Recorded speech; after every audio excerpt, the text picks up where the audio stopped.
Let me tell you a story. The story is of Bhopal. The month is December, it is a cold night, and people of Bhopal are sleeping snugly in their quilts and blankets, waiting for the night to end so that they can start their work the next day.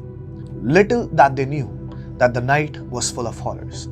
Suddenly, poisonous gas starts leaking from a huge factory surrounded by small towns.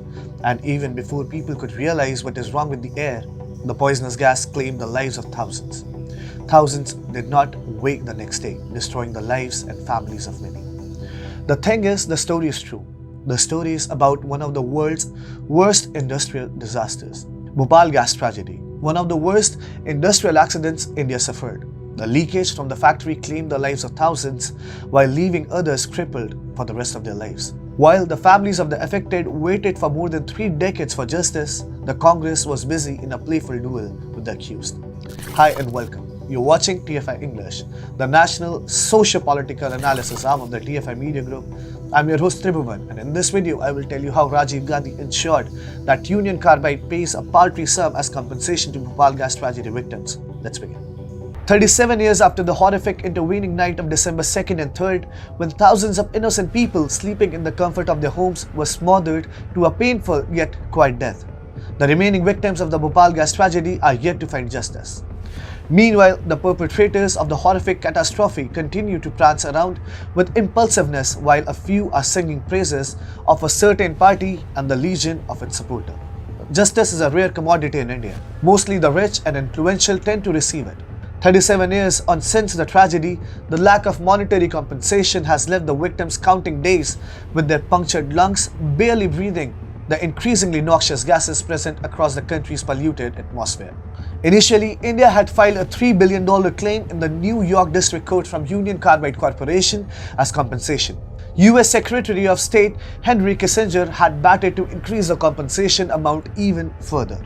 J.R.D. Tata wrote a letter to the then Prime Minister Rajiv Gandhi and presented Kissinger's version. However, Gandhi, for reasons unknown, chose to sit on the fence of the decision and remarked that he will consider the suggestions. Kissinger wanted an out-of-the-court settlement between the Indian government and the Union Carbide, meaning the company was willing to increase the compensation amount instead of its guilty officers getting a backdoor exit from the entire controversy. However, with Rajiv Gandhi at the wheel, neither did the right compensation came, nor the guilty parties were sent behind the bars. In the end, Union Carbide gave a measly compensation of $470 million, which is roughly 715 crore rupees. The survivor of the tragedy to this day have been battling for adequate compensation and adequate medical treatment for ailments caused by the toxic gas. The survivors claim that each victim has so far received less than 1/5 of the allotted sum. A curative petition was filed by the Union of India on December 3, 2010 to challenge the unjust settlement of 1989 and seek an additional sum of at least another rupees 7,724 crore as compensation. The case was last listed before the Constitution Bench of the Supreme Court on January 29 last year, with the next hearing pushed to February. However, since then, there has been no progress or allotment of the new dates in the case. Rather than soothing the heart and souls of the grieving public who lost their kin and breadwinners, Rajiv was more intent on helping out his cronies.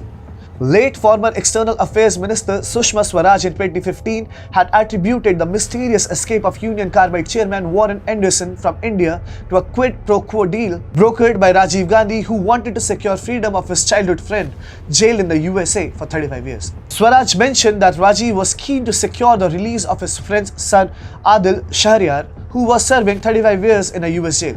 She quoted in Arjun Singh's book, which claimed that Rajiv Gandhi had ordered him to make arrangement for Anderson's safe passage to the US.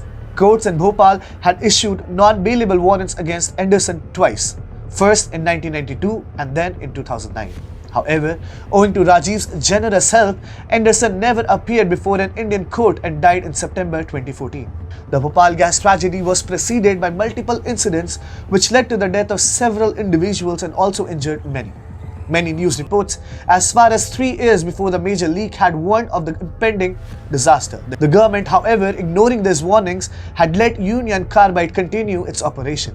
Journalist Rajkumar Keshwani, in a series of articles Bachaiye Huzur, is Shehar Ko Bachaiye, Save, Please Save the City, ज्वालामुखी के मुंह में बैठा Bhopal, Bhopal sitting on the brink of a volcano, and ना समझोगे तो आखिर मिट ही जाओगे, which translates to if you don't understand, you shall be wiped out, had warned of the impending disaster.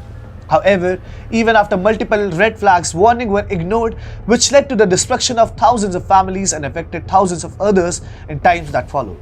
And the sad part is that it doesn't appear that victims of the tragedy are going to receive any justice shortly as well.